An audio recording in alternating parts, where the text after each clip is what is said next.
Uma boa noite a todos que estão aqui conosco em mais uma hora da prosa com Cristina Carvalho. Sejam todos muito bem-vindos. Em primeiro lugar, nós queremos agradecer a Deus por mais um dia de vida. E hoje também nós queremos lembrar eu falo que é a minha santa protetora, e é mesmo, né? Eu sou devota de Nossa Senhora Aparecida e peço aí a ela que nesse dia proteja e ilumine toda a humanidade, né? Todos nós estamos precisando de muitas orações. Então que Nossa Senhora, com o seu manto sagrado, possa nos abençoar. E quero também parabenizar todas as crianças, né? Hoje é dia da criança, nós já passamos por isso também, lá no passado, nós já passamos por isso. E o nosso convidado de hoje, meus amigos, é o Evandro Alessio. Queria te dar as boas-vindas, Evandro. Boa noite, seja muito bem-vindo à cozinha da minha casa. Boa noite, Carlinhos. Boa noite. Meus amigos, Evandro Alessio Rodrigues Pereira nasceu em 15 de maio de 1970, na cidade de Ponte Nova, Minas Gerais. Mas com menos de 1 ano de idade, veio para a cidade vizinha de Barbacena, quando seu pai foi transferido para o Banco do Brasil daquela localidade. Embora se considere barbacenense de coração, o carinho que sente pelas duas cidades o faz se autoproclamar como possuidor de dupla nacionalidade mineira. Em 1981, aos 10 anos de idade, foi estudar no Instituto Missionário São Miguel, localizado aqui em Antônio Carlos. Sua turma se tornaria a última a existir naquela tradicional escola, conhecida na região como Borda do Campo. Em 1989, tornou-se aluno da Escola Preparatória de Cadetes do Exército, em Campinas, São Paulo. No ano seguinte, seguiu para a Academia Militar das Agulhas Negras, onde permaneceu como cadete até o início de 1991. Após desistir do curso, por saber que não poderia se tornar piloto por ter um problema em sua visão, miopia. Em 1992, ingressou no curso de odontologia na Fundação Oswaldo Aranha, em Volta Redonda, Rio de Janeiro. Formou-se em 1996 e no ano seguinte ingressou como oficial da Marinha do Brasil, trabalhando na Odontoclínica Central da Marinha e no Presídio da Marinha, no Rio de Janeiro. Experiência que julga ter sido muito importante em sua vida, por ter tido acesso a histórias das mais impressionantes. Ainda em 1997, foi aprovado em um concurso para o quadro de oficiais dentistas da Força Aérea Brasileira. Serviu em Recife e Salvador, antes de conseguir sua transferência em 2005 para Barbacena. Atualmente é tenente-coronel, trabalha no Rio, na Diretoria de Saúde da Força Aérea, mas sua família permanece em Barbacena. Hoje, ele está aqui como nosso convidado para falar do livro PIN, que foi adotado por 10 escolas, cerca de 70 turmas ao longo desses anos, e foram feitas várias excursões à borda. PIN virou tema de uma peça de teatro no Espaço Cultural Rotunda, em Barbacena. Evandro, eu disse que é um grande prazer recebê-lo. Eu queria aproveitar a oportunidade, deixar aqui um agradecimento para um amigo em comum, professor Hélio Ottoni, né? Ele com certeza, nesse momento, ele está participando conosco, e eu queria deixar aqui um agradecimento ao senhor professor Hélio Ottoni pela sugestão de convidar o Evandro, né? Eu também, gente, estou conhecendo o Evandro hoje e parece que já o conheço há muitos anos, né, Carlinhos? Ele já chegou em casa, isso é ótimo. Evandro, eu queria, antes que a gente entrasse na prosa, né, sobre o PIN, eu queria que você falasse um pouquinho para nós o porquê, como que você se tornou escritor, onde surgiu, né? Aonde surgiu o Evandro, escritor. Boa noite a todos. Boa noite também ao professor Hélio Ottoni, que acredito deve estar nos assistindo agora. O professor Hélio Ottoni, antes de responder a sua pergunta, ele foi um professor lendário em Barbacena, né? Todos o conheciam pela sua firmeza, pela sua capacidade de ensinar, e eu tive essa oportunidade de ter sido seu aluno e agora, recentemente, poder ter retomado o contato com ele. Um abraço, professor, e obrigado pela indicação, né, que me faz estar aqui hoje. Bom, respondendo a sua pergunta, Cristina, a vontade de escrever, ela veio muito distante, sabe? Eu, como aluno já da Borda,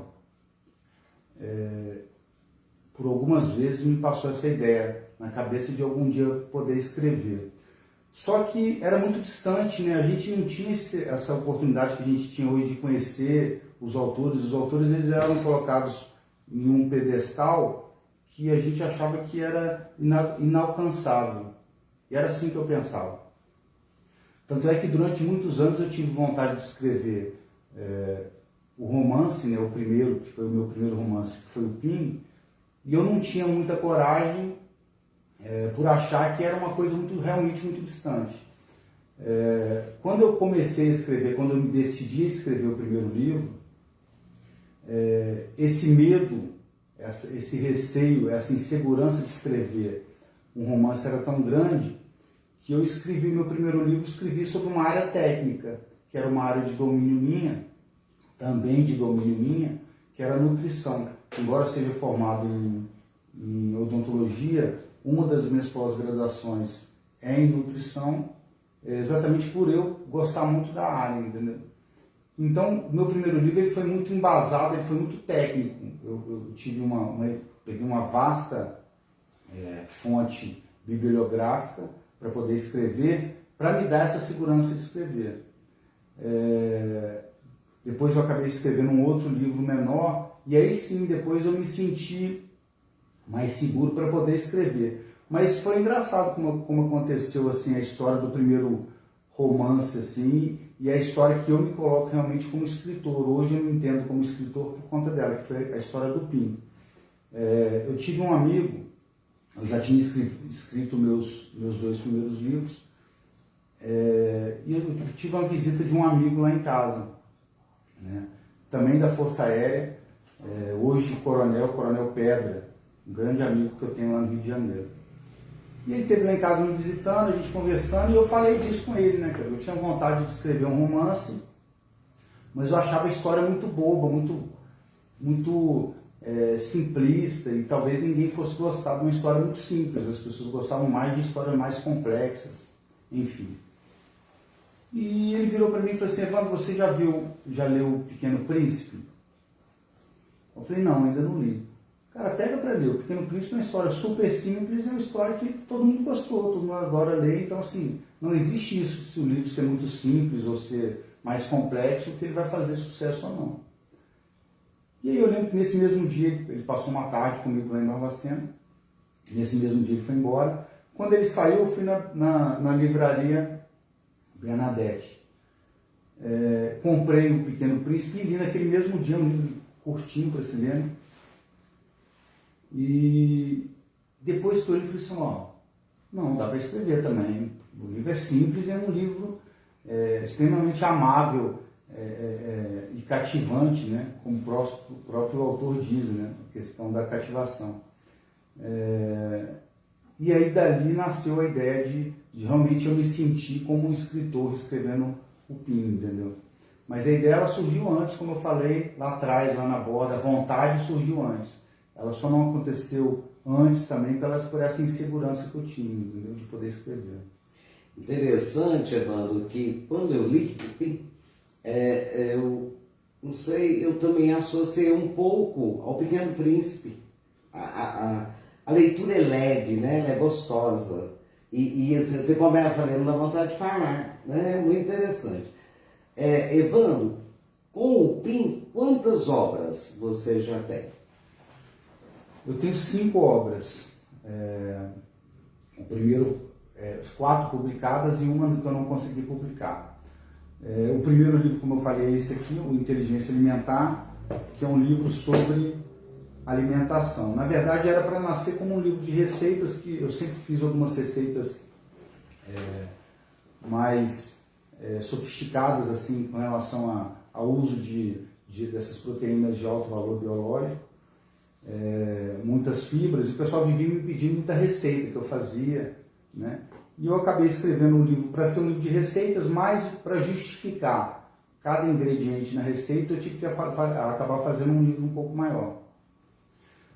Logo depois dele eu escrevi esse aqui, que é o livro A Energia do Silêncio, que é um livro de bolso. Eu escrevi em 10 dias, porque eu já tinha na minha cabeça uma certa concepção, e acabei escrevendo mesmo para compor uma editora que eu estava abrindo para poder publicar o livro. E eu fiquei com esses 2 livros publicados. O terceiro foi o Pim. O quarto foi um livro que se chama O Queijo Beijo de Minas, que era um livro de poesia e fotografia. Só que, por ter a fotografia, era um livro que ficava muito caro de publicar. E aí, mais para frente, eu acabei, junto com alguns amigos lá em Barbacena, a gente formou um grupo que se chama Quarteto Literário, né, composto pela Carla Cruz, pelo Berg Moraes e pelo Fred Furtado. Nós 4 decidimos fazer um lançamento em conjunto. E eu já peguei algumas poesias que eu tinha do Queijo Beijo de Minas e publiquei esse que chama O Poeta de Gastropinelândia, que é um livro só de poesias, entendeu? Que bacana. O Fred Furtado, nós trabalhamos juntos. E interessante porque você hoje faz parte da academia, né? Academia Barbacena de Letras. E o nosso primeiro convidado na hora da prosa foi o Silvério, que também faz parte da academia. Tomamos posse, inclusive, no mesmo dia. Interessante. Academia, Muito interessante. Eu faço parte também de um grupo em Barbacena que se chama Clube dos Literatos. É um clube criado pelo Tiago, que ele está tentando agregar, né, alguns escritores aqui de Barbacena e da região. Um grupo interessante também, mas o pessoal está iniciando, né, nessa parte. Assim, já tem alguns escritores que já têm livros publicados, mas alguns estão se motivando, se incentivando ali a publicar por estar exatamente nesse grupo, né? Um grupo que tem um futuro promissor aí pela frente. Agora é interessante, Evandro, que lendo um pouquinho sobre você, além de escritor, você tinha que ser militar, né? Tinha. Porque ele saiu, ele voltou de novo, né, diretora? Foi um vai e volta e tinha que terminar como militar. Eu sou da geração ali que assistiu, quando eu saí da Borda, eu voltei para Barbacena, eu não queria estudar muito não, sabe assim, a gente tinha um estudo obrigatório na Borda, então eu voltei bem assim, bem devagar quando eu voltei para Barbacena para estudar, não gostava muito de estudar não. Mas eu acabei entrando num cursinho, meu pai sempre me incentivou, né, muito a entrar para as Forças Armadas. E aí eu comecei a fazer o cursinho do campus, onde fiz muita amizade ali com grande parte dos meus melhores amigos, eles se formaram ali, eles fizeram um cursinho comigo ali no campus. Era perto do Rosário, não é? Era perto do Rosário. Eu passei por lá também. Mas o que aconteceu? Eu não estudava direito, né? Mas assim, eu só ia no cursinho, acabava não estudando. No entanto, quando eu estava no segundo ano, alguns amigos meus do cursinho passaram para Ipicá. E logo eu fiquei assim, gente, o pessoal passou, não passei, me deu uma vergonha, né, que eu não tinha passado. E foi na época também que foi lançado o Top Gun. E aí com Top Gun eu falei assim, não, eu vou ser piloto, né? Adolescente, né, assistindo Top Gun, naquela época, assisti inclusive na Epicar, tinha um cinema da Epicar ali que a gente podia assistir os filmes. Eu falei assim, não, vou ser, e me defini que eu seria piloto. E aí comecei a estudar para fazer a prova, né? Eu teria que voltar, mas eu estava querendo fazer a prova direto para a Academia da Força Aérea. No meio do ano, eu fiz um exame de vista, um médico amigo meu, o Dr. Lunardi, todo mundo conhece o Barbacena ali, e ele virou para mim e falou assim, Evandro, ó, infelizmente você não vai poder entrar, porque tinha que ter, eu estava com meio grau de miopia, é pouco, mas não podia ter nada, né? E na época eu fiquei muito triste ali, muito chateado e eu estava estudando, sabe, eu tinha mudado meu comportamento com relação ao estudo ali, e estava estudando realmente muito para poder ver se eu conseguia passar na prova. E aí um amigo meu chegou para mim e disse, Evandro, agora começou tem a aviação do Exército, você pode ser piloto de helicóptero no Exército. E no Exército você pode entrar com problema de vista, não tem perigo, tem alguns problemas que eles aceitam. E tinha aberto o concurso para o terceiro ano, eles estavam começando o concurso para o terceiro ano da SpaceX, entrava direto no terceiro ano da SpaceX.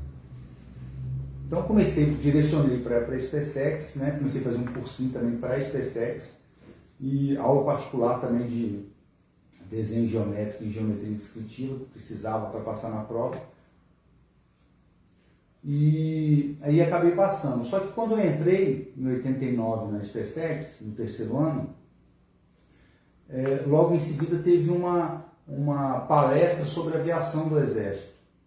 E na palestra, até eu perguntei se poderia, né, ter algum tipo de problema de vista, né? Eu já tinha entrado, mas aí o instrutor falou assim, ó, não pode ter nada, é igual um piloto da Força Aérea, não pode ter problema nenhum, nem de vista, e não pode ter desvio de coluna, não pode ter nada que no Exército aceitava, mas lá não aceitava.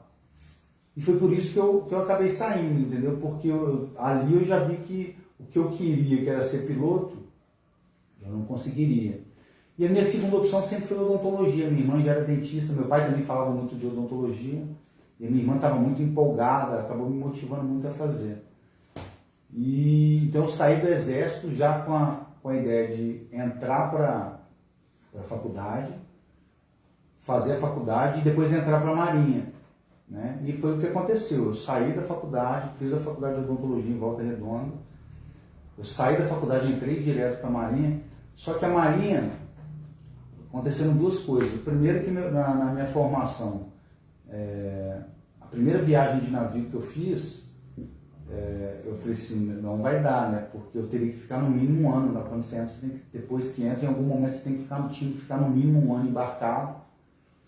E eu não me adaptei ao navio, né?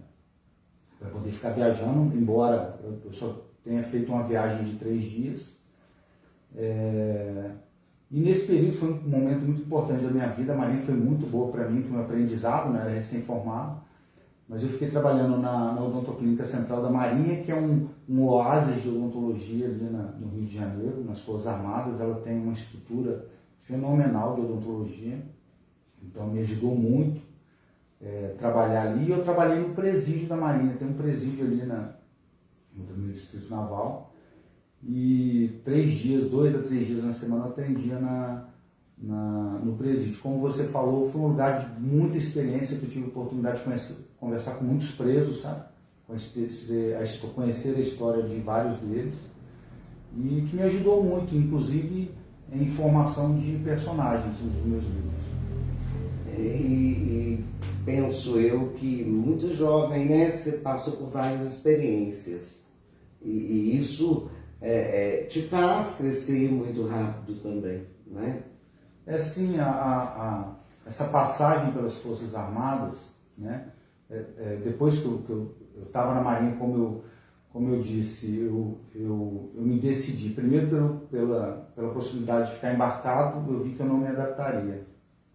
E segundo, pelo Rio de Janeiro, que eu achava que não era um momento que eu queria ficar no Rio de Janeiro, eu teria que passar minha carreira toda ali. Logo quando eu comecei, me deu uma vontade de estar mais próximo da minha família, né? Mais próximo ali aqui de Barbacena, que é de onde eu sou. Eu falei assim, não, tem que voltar para Barbacena, não quero ficar mais aqui. E a única chance que eu tinha para voltar para Barbacena era prestando prova novamente para a Força Aérea Brasileira. E quando eu prestei o concurso, a minha vaga, né, ela foi para Recife, acabei passando 4 anos em Recife. Depois em Recife eu prestei um concurso interno para fazer uma especialização em ortodontia e ortopedia facial. Acabei indo para Salvador, fiquei 2 anos em Salvador. E depois voltei para Barbacena, fiquei 16 anos servindo em Barbacena. Mas realmente, assim, quando você pega toda essa bagagem, assim, tanto na carreira militar, né, quanto você vê fora, né, nas cidades, essas diferenças culturais que tem, né? A minha esposa é gaúcha. Ah, é? Então, minha esposa é gaúcha, a gente morou junto em Recife, em Salvador. As diferenças, elas são muito grandes culturais. E a gente sentiu isso. Em todos os sentidos. Eu conheci o interior, conheci vários lugares, mas enfim, tudo isso ajudou, né, a compor talvez a minha história aí como escritor, né? O Evandro, agora nós vamos falar um pouquinho sobre o PIN. Eu quero até agradecer, né, que você me presenteou com um livro e nossa, eu fiquei assim, encantada com o livro. Um dos motivos, penso eu, Carlinhos, porque assim, pelo fato de eu conhecer a Borda, né? Conhecer o colégio e fiquei muito encantada com algumas citações, né? Quando você lembra de Beatriz Giovanni, de Cleusa Fidelis, de Antônio Eustáquio, do irmão Geraldo, padre Humberto Van Haken, né? São pessoas que eu tive o prazer de conhecê-los e Beatriz, Cleusa ainda estão aí conosco, né? E não sei se isso também me encantou, mas eu tenho certeza, meus amigos, que vocês que estão aí participando hoje conosco ainda vão ter a oportunidade de ler esse livro, PIN, e vocês vão se encantar como eu, porque eu consegui viajar no livro, E eu queria que você falasse um pouquinho desse livro, porque eu achei até interessante, você usa o nome da sua esposa no livro, né? Uso. A Carla. A Carla. Essa Carla no livro, ela foi alguém muito importante, Carlinhos. Ela deu uma carona para esse rapaz de bicicleta, não é isso? É isso mesmo. Foi ali que começou o amor dos dois, diretora, numa carona, numa bicicleta. Eu queria que você falasse um pouquinho sobre o PIN. E, gente, no final da prosa de hoje, nós vamos sortear esse livro que está aqui, ó, a mostra, né, que é um presente do Evandro para a gente fazer um sorteio. Autografado. Autografado aí, olha, que bacana. Eu queria que você falasse como é que surgiu a ideia do PIN, especificamente dele. Bom, como a gente havia conversado antes, toda história ela é uma composição, né, do que você viveu, né, de histórias que você viveu, de personagens que você conheceu. E ali a Borda era um canteiro desses personagens. Hoje é difícil, né? A gente estava conversando, como é difícil a gente imaginar. A Borda fechou em 1984 e muita gente se perguntou na época por que ela havia fechado, porque era um colégio fantástico, conhecido aqui na região, com uma fama muito grande de ser um bom festa colégio. Famosíssima na Borda, né? Finados não, Corpus Christi. E na verdade foi uma antecipação, né, da modernidade, né? Hoje não caberia você colocar numa escola interna alunos ali de 10 a 15, 16 anos de idade, né? O próprio Estatuto da Criança e Adolescente não permitiria um tipo de escola como essa, até porque a gente trabalhava, né? Eu aprendi a capinar lá, e com muito orgulho, né? A gente capinava todo dia, trabalhava todo dia, alguns mais fortes iam para outros trabalhos mais pesados. Mas quando você imagina quantas histórias eu ouvi dos meus amigos, quantas histórias eu ouvi dos meus professores, dos padres, dos irmãos, para compor o livro, para mim que já tinha esse espírito de algum dia querer escrever alguma coisa, ele foi o lugar ideal. O livro, eu posso ler só um trechinho aqui? Sim, fica à vontade. Quando o texto de capa, né? Todo mundo acha que na verdade que eu sou o Padre Humberto. Eu achei que você que era aquele menino aquele senhor da contracapa, né? Da orelha, na verdade, no texto de orelha ali. E tem uma história que o padre Humberto contou, que é a seguinte, ó: certa vez em sala de aula, o padre Humberto nos contou uma história que aconteceu com ele durante a Segunda Guerra Mundial. Ele era capelão e auxiliava em um ginásio, utilizado como hospital de campanha, onde eram atendidos os enfermeiros daquele terrível conflito. De repente, o som de vários aviões se aproximando começou a ser ouvido, fazendo com que um grande e angustiante silêncio se fizesse no local. Todos ficaram apreensivos. Mais alguns segundos, e o estrondo de bombas explodindo bem próximas fez com que doentes, médicos e enfermeiros começassem a rezar, esperando pelo pior. No auge do ataque, uma gigantesca bomba atravessou o alto do telhado e caiu no centro do ginásio. Ginásio lotado de gente, né, cheio de enfermos, enfim.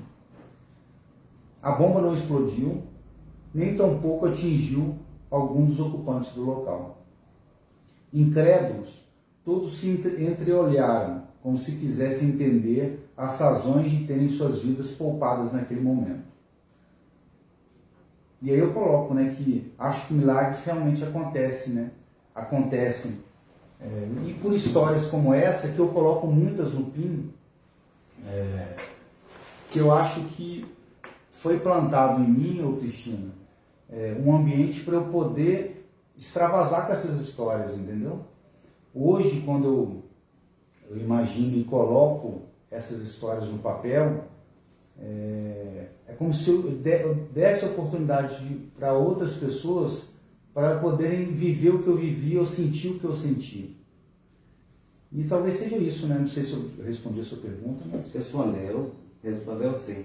É interessante, a gente percebe em você, como em outros escritores,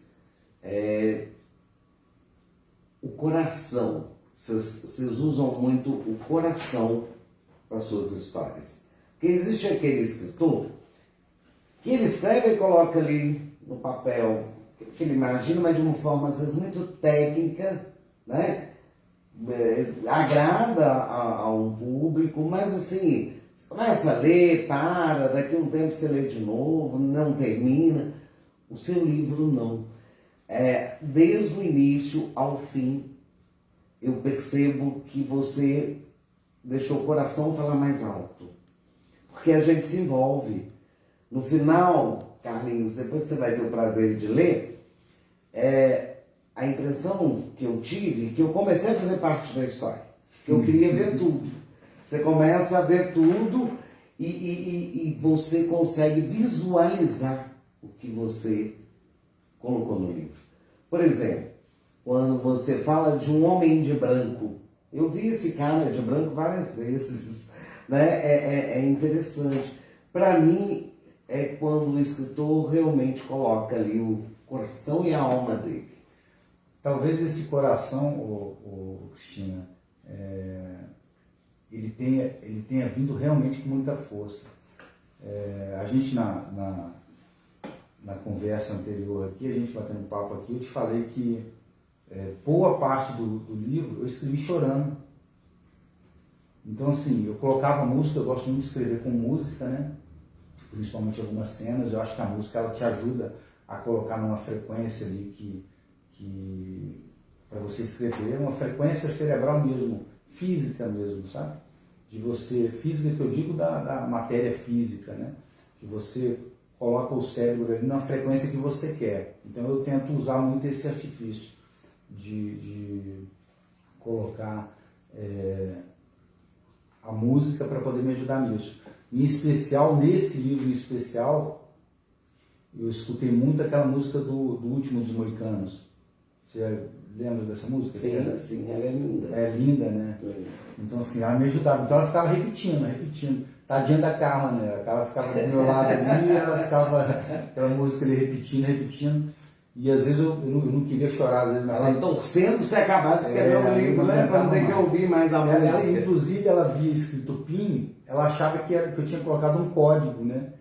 Para não reconhecer o título, né? Eu estava escondendo o título do livro. E PIN, por sinal, não deixa de ser um código, e a palavra, ela significa código, né? Quando se te pede um PIN, né? Está te pedindo um código, na verdade. Mas, enfim.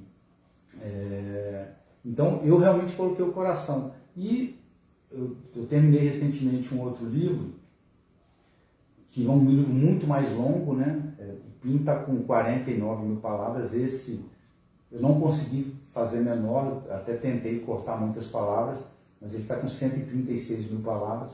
Nossa, mais que o dobro. Mais que o dobro. Estava com 145 mil, já reduzi para 136 mil, vi que não dá para reduzir mais. Vai ter que ser assim mesmo. Mas enfim, também uso a música e também acredito que uso muito o coração, sabe? Porque também me emociono quando penso na cena, quando vejo a cena. Porque eu me sinto como se eu estivesse aqui, eu vendo os personagens aqui agirem do meu lado e eu só descrevendo, né? É interessante isso que acontece. Uma coisa que eu notei também, Evandro, é o carinho que você demonstra no PIN com relação ao Instituto Missionário.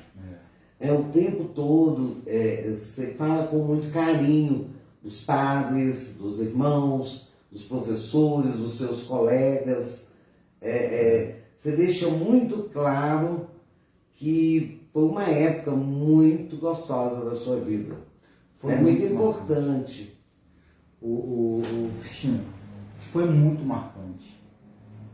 O encontro, né, eu junto com o Dr. Lunardi, a gente coordena os encontros que tem anuais. Inclusive, gostaria muito que o Padre Mariano estivesse vendo essa live para ele poder autorizar o encontro desse ano, que a gente está doido para fazer o encontro. Mas, enfim, foi a oportunidade que eu tive de estudar um lugar com as histórias que tinham, com o ambiente religioso que tinha.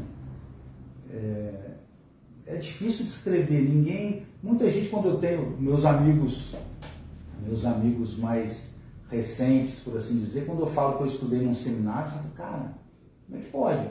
Alguém poderia estudar num seminário que você ia para casa, a gente ia para casa nas férias, a gente não ia para casa no final de semana. O pessoal, final de semana ia para casa? Não. Final de semana, de 15 em 15 dias, meus pais iam lá me visitar. Então, assim, no início, e eu coloco isso no PIN, né? Aquela minha chegada ali no PIN foi aquilo ali. Uma Brasília, meu pai tinha uma Brasília azul. E eu lembro que quando eu fiquei lá, eu fiquei assim, tá, e agora? Né? Aquela história do fruto amadurecer, né? Tirou de vez ali, não está maduro, e tira, só, agora amadurece. E para mim foi realmente muito importante, né? E como não compor uma história, como não ser o meu primeiro livro, o meu primeiro romance, ser uma história passada ali, né?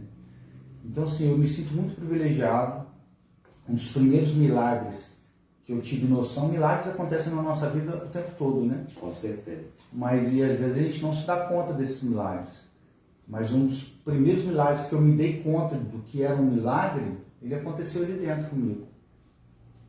Não sei se a gente tem tempo para eu poder contar, mas um dia 13 de junho de 1983, se eu não me engano, por aí, uma segunda-feira de manhã, eu tive uma aula com o irmão Geraldo, né? Santo Irmão Geraldo. ele dava aula de programa de saúde. E ele deu uma aula inteira, e eu gostava muito dele, eu era o melhor aluno dele. Não era o melhor aluno porque eu não ser o melhor, eu estudava porque eu gostava de agradá-lo mesmo. E a aula foi sobre apendicite. Então ele explicou o que era apendicite, onde é que estava lá, o que acontecia, quais eram os sintomas, o que você tinha que fazer quando sentia apendicite. Tinha que encolher a perna, tinha que, o que dava vômito, dava febre, não sei o quê. Explicou, a aula foi... Você já viu alguma aula sobre apendicite? Não, nunca. Acho que ninguém viu, né? E a aula foi O Evandro viu. Aula só sobre apendicite. E acabou a aula. O apendicite acontece dessa forma. Chegou a noite, eu não estava me sentindo bem, pensei em passar um pouco mal nesse mesmo dia. E fui deitar, antes de todo mundo. De noite eu vomitei, e de madrugada eu vomitei. E de manhã eu acordei e falei assim, estou com apendicite. Fiz todas as manobras que ele me pediu, que ele citava na aula para poder fazer, encolher a perna, apertar e soltar a barriga. Eu estou com apendicite. Aí não levantei da cama, eu estava fraco. O pessoal perguntou se meus colegas perguntaram se eu não ia levantar. Eu falei assim, não, chama o Padre Abílio e o irmão Geraldo que eu tô com apendicite. Aí meus amigos riram, né? Pô, tô com apendicite. Agora ele é médico. E aí veio o Padre Abílio. O Padre Abílio veio. O que foi? O que aconteceu? O Padre Abílio tô com apendicite. Aí ele riu assim, né? Mas riu não debochando, riu, sorriu, né? E por que você está sentindo? Ah, vomitei, passou, ele... Tá, vou falar com o irmão Geraldo. E veio o irmão Geraldo. Ele foi embora e veio o irmão Geraldo. O irmão Geraldo chegou e falou assim, irmão, tô com apendicite. E aí mostrei para ele, né, ó, tô com isso. Direto para Ibiapaba. Ibiapaba, direto para a sala de cirurgia. Aí eu te pergunto, se eu não tivesse tido aula de apendicite, naquele dia, no dia anterior, eu não teria detectado. Ah, o Evandro vomitou. Dá um remédio para ele, deixa ele melhorar aí. O irmão Videmar, né? O irmão Videmar era o nosso médico, era o nosso dentista. E o que ele ia fazer? Ele ia me dar um comprimido, alguma coisa, um chá, alguma coisa. E na apendicite, embora seja uma situação médica de fácil resolução, se você não faz a cirurgia na hora, ela pode se agravar. Meu pai ficou 40 dias no hospital entre a vida e a morte porque teve uma apendicite supurada. Entendeu? Ela é simples dentro do normal. Dentro né? do normal. Então, se você passa do horário... Então, e se eu tivesse ficado mais um dia? Por que correram comigo para a sala de cirurgia? Então, assim, para mim, o meu entendimento da época, eu tinha 13 anos de idade, já foi aquilo como um milagre. Meu primeiro milagre que eu posso falar assim, ó, esse aqui foi um milagre que aconteceu na minha vida. Entendeu? E ali várias coisas aconteceram. Depois, ao longo dos anos, a gente vai olhando para trás, né? E vai detectando algumas cenas da nossa vida. Eu falei assim, gente, cara, não acredito que eu tive essa oportunidade de viver isso, entendeu? Então, para mim, a borda, ela assim, dos locais que eu tive a oportunidade de viver, de estudar, nenhuma experiência chega perto dela, entendeu? Da experiência que eu tive de poder estar ali. Hoje a gente tem um grupo na borda, um grupo de WhatsApp, né? Bastante eclético ali, e inclusive o decano do grupo ali é o Padre Samuel, não sei se você conheceu, quando ele chegou a conhecer. Eu me lembro. E super ativo assim, em todos os sentidos. E ele mora onde hoje? Ele mora em Juiz de Fora. Mora em Juiz de Fora. Eu me lembro muito dele, Padre Humberto, né? Foi o que nós aqui da sede convivemos mais, porque ele celebrava na matriz, participava de Emaús, ele era muito alegre, né? Muito divertido. O irmão Geraldo, eu me lembro muito dele, por sinal era um homem inteligentíssimo. Né? Eu conheço muito a sobrinha dele, que mora em Barbacena. Ela foi casada com um irmão de uma grande amiga minha, eu já era viúva, mas assim, eu me lembro, né? Eu lembro do irmão Geraldo passando de paletózinho preto, um livrinho, eu não sei se era uma bíblia, não sei, se era uma agenda, ele sempre carregava assim, né? E sempre sorridente. Sempre sorridente. E era uma pessoa boa, que eu começava a conversar com o irmão Geraldo, eu não queria parar de conversar com ele, entendeu? Então, se eu tinha uma oportunidade de conversar com ele, eu sentava e conversava, entendeu? E ele estava sempre antenado do que acontecia no mundo, né? Então, assim, sempre me dava as notícias que eu não tinha, das novidades do mundo ali, porque ele assistia, né, os jornais na época ali, lia muito, os jornais de TV também eram muito bons, né? Ele era inteligentíssimo, eu tive o prazer de algumas vezes, era jovem também, mas algumas vezes de sentar, porque a gente ia passear no Colégio da Borda, né? A gente ia para a piscina do Colégio da Borda, e na gruta, e às vezes sentava e ficava batendo papo com ele, e ele sempre muito atencioso, né? Muito atencioso. Ele era muito carinhoso com as pessoas. Né? O tom dele, né, era aquele, né, ele tinha uma frequência, para mim era a frequência divina que ele tinha, né? Falava baixinho, né? Falava baixo, e assim, sempre eu nunca o detectei irritado, né? Nunca. Ele sempre tinha aquela... E ele estava num ambiente que era cheio de criança, imagina, tanto de adolescente fazendo, às vezes, né, embora a gente tivesse uma organização maior ali, uma disciplina maior, não deixávamos de ser crianças, né? Mas ele, assim, sempre naquele nível ali de atenção com a gente. Ele foi o diretor, né, da Borda no meu período, ele era o diretor da Borda. Embora algumas pessoas achem que teria sido o Padre Humberto. Padre Humberto, no meu período lá, ele não foi. Desde de 81 a 84, quem foi o diretor da Borda foi o irmão Geraldo. Padre Humberto foi o reitor, o Padre Abílio era o prefeito. Tinha alguns cargos ali que o pessoal ocupava, entendeu? Mas era uma... em 89 ele foi para Três Rios, né? E em Três Rios ele se tornou uma pessoa, uma referência religiosa que modificou a cidade, entendeu? Eu estive lá visitando ele algumas vezes, e eu sentia o amor, o carinho que a cidade tinha por ele, entendeu? Tanto é que no sepultamento dele, uma multidão lá presente, muita gente muito triste com a morte dele, mas enfim, uma pessoa que foi abençoada aí, tanto para as pessoas que conviveram com ele, quanto para mim, né, com relação ao que eu falei sobre o meu primeiro milagre que eu pude. E ele deixou um grande legado, né? Deixou. Um grande legado. Agora, Evandro, cita uma professora, curiosidade, queria saber de onde ela era. Berenice Barbacena? A professora Berenice é de Barbacena. A professora Berenice era professora de português, né? E casada, inclusive, com um médico da Força Aérea, Dr. Eurico, pediatra. E ela também foi muito importante ali na minha talvez talvez não, foi a que deu o start para eu me conscientizar que um dia eu podia ser escritor. Aconteceu uma história interessante com ela.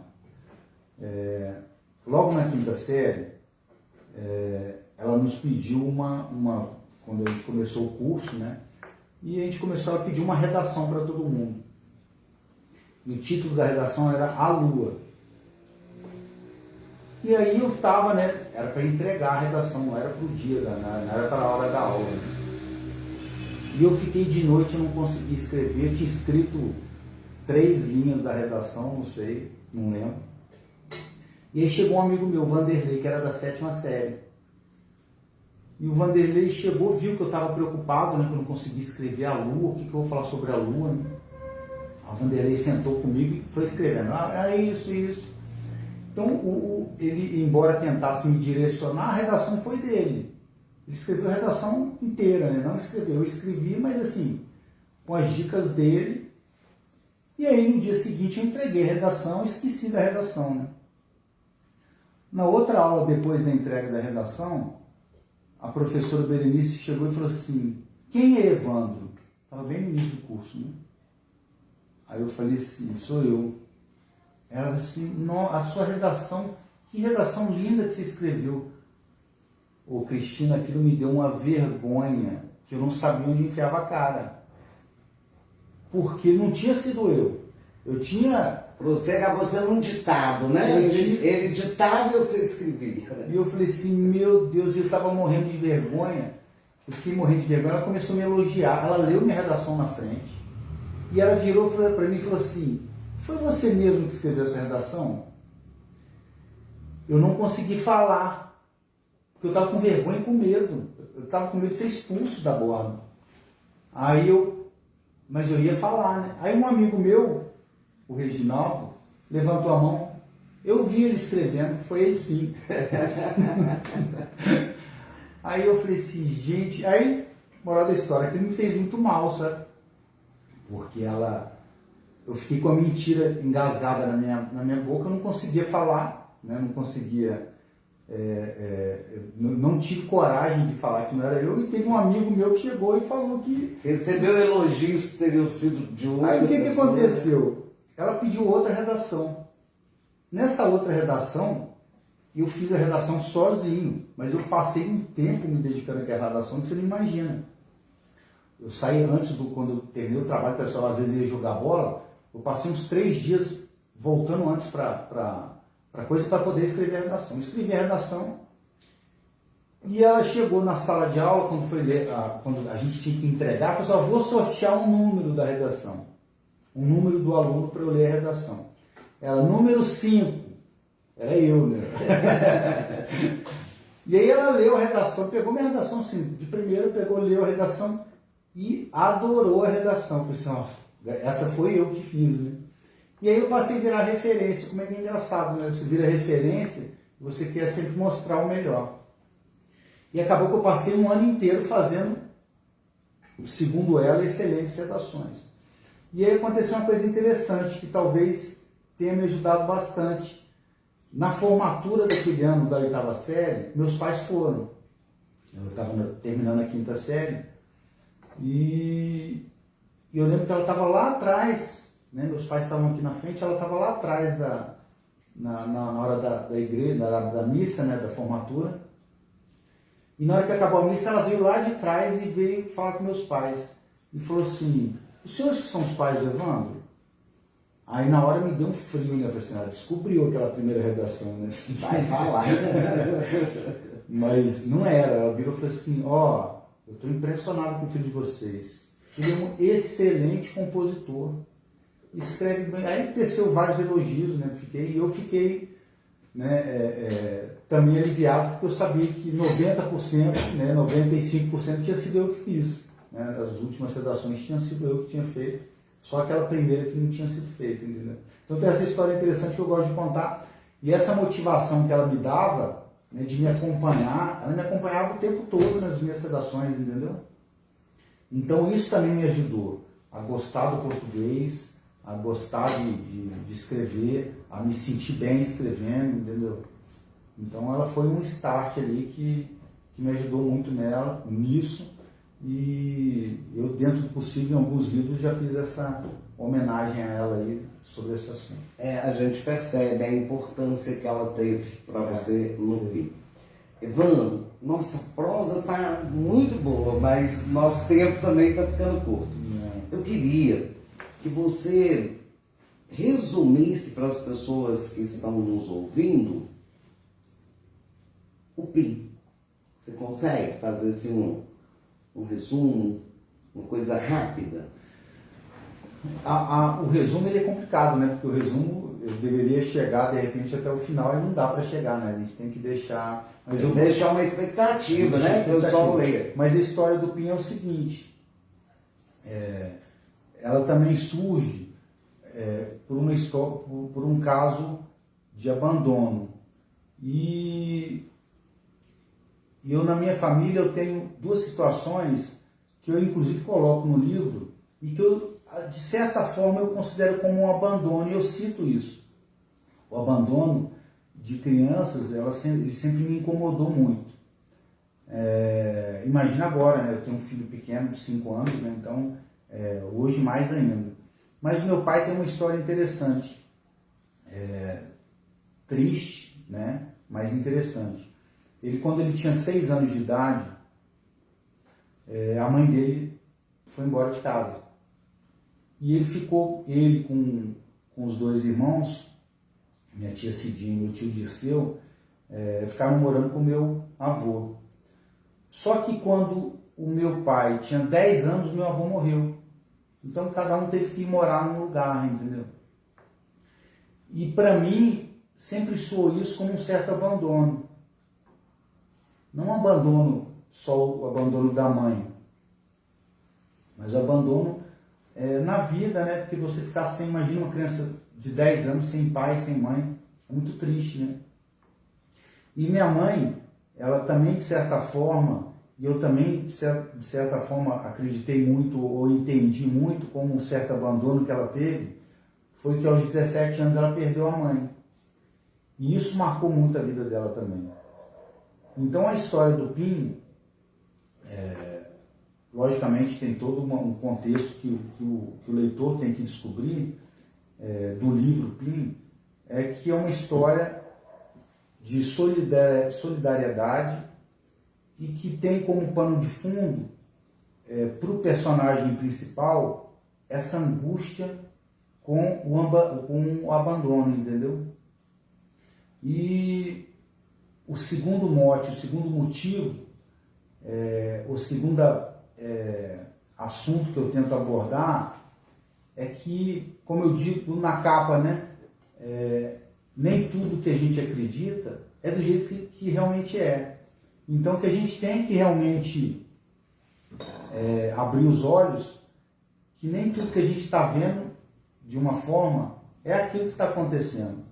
E eu tento, e acho que consigo nesse aspecto, a todo momento mostrar isso.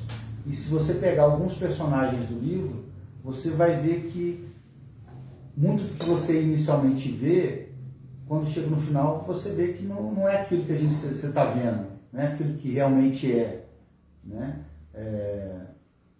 Enfim, eu acho que um resumo seria esse. Se eu falar mais, talvez eu dê spoiler que possa prejudicar a leitura. Inclusive, por conta do spoiler, né, que cabe uma observação rápida, esse livro estava na Amazon e ele estava quando eu coloquei na Amazon, ele começou a vender e começou a aparecer comentários bons sobre o livro.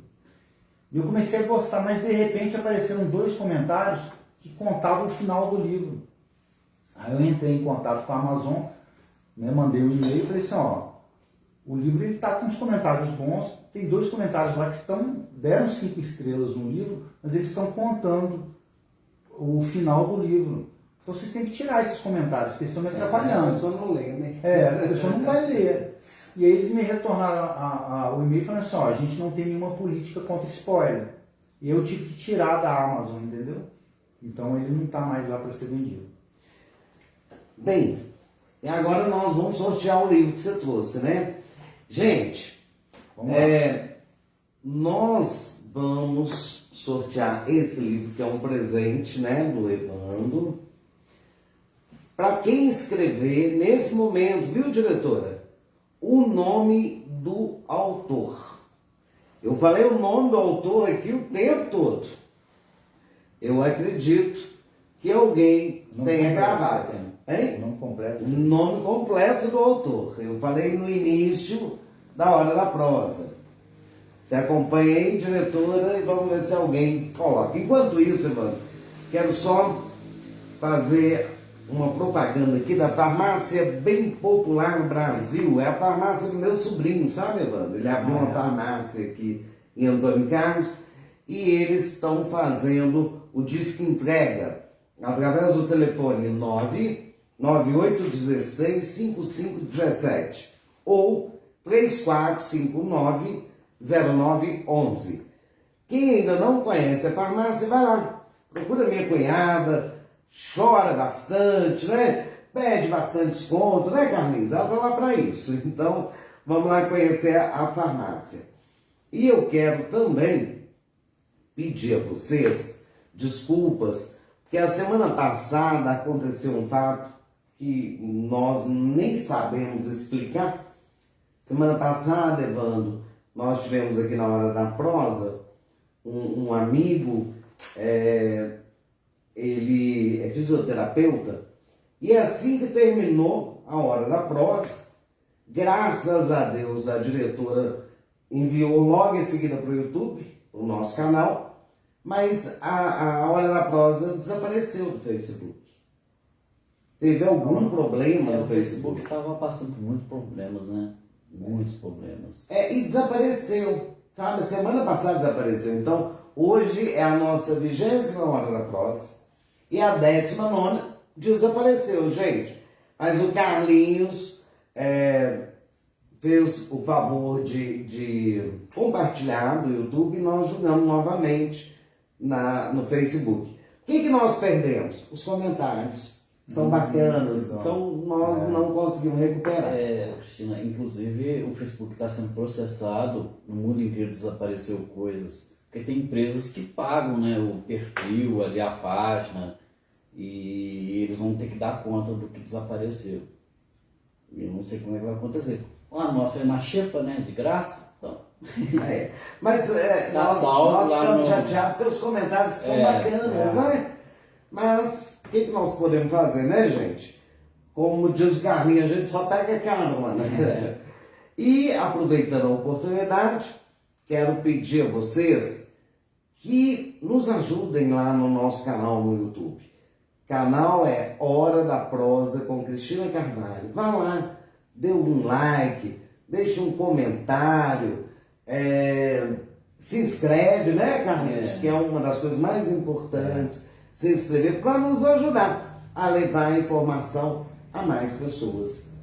Bem, diretora, alguém já acertou aí? Não acertou? Ninguém?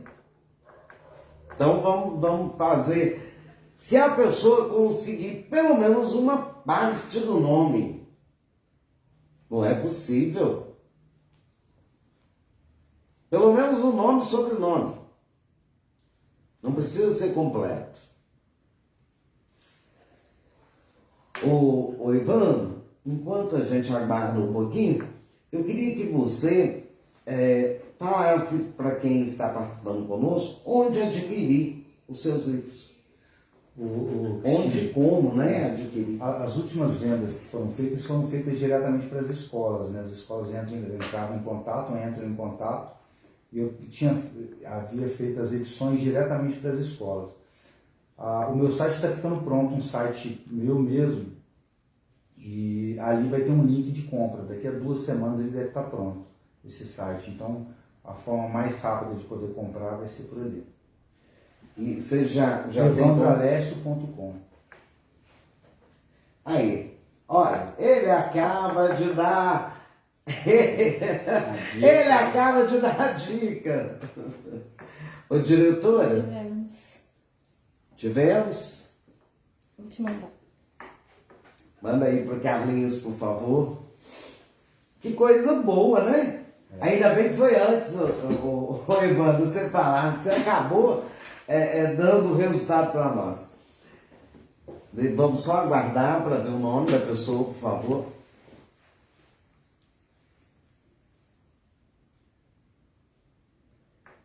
Evandro, mas eu quero ler outras obras suas. Eu gostei demais da sua forma de escrever. Ela é bem leve. Cristina, segundo a nossa diretora ali, é o Cristiano Inácio. Conhece o Cristiano Inácio? Me parece que teve alguém antes, diretora. Nossa amiga lá, ó, tá apontando para você. Saiu alguém antes. Dá uma olhada, por favor. Gente, só um minutinho, porque, como eu disse para você, Evandro, nós ainda somos muito amadores, né? Nós ainda não temos equipamentos que deveríamos ter, mas ainda vamos ter. E nós já queremos deixar aqui, Evandro, um convite para você voltar aqui outras vezes. Espero que você tenha gostado, né? Nós ficamos muito felizes com a sua presença. Mais uma vez, eu quero agradecer o professor Hélio Tony. Interessante que eu fui aluna dele, você também, né? Nós temos alguma coisa em comum, tá vendo?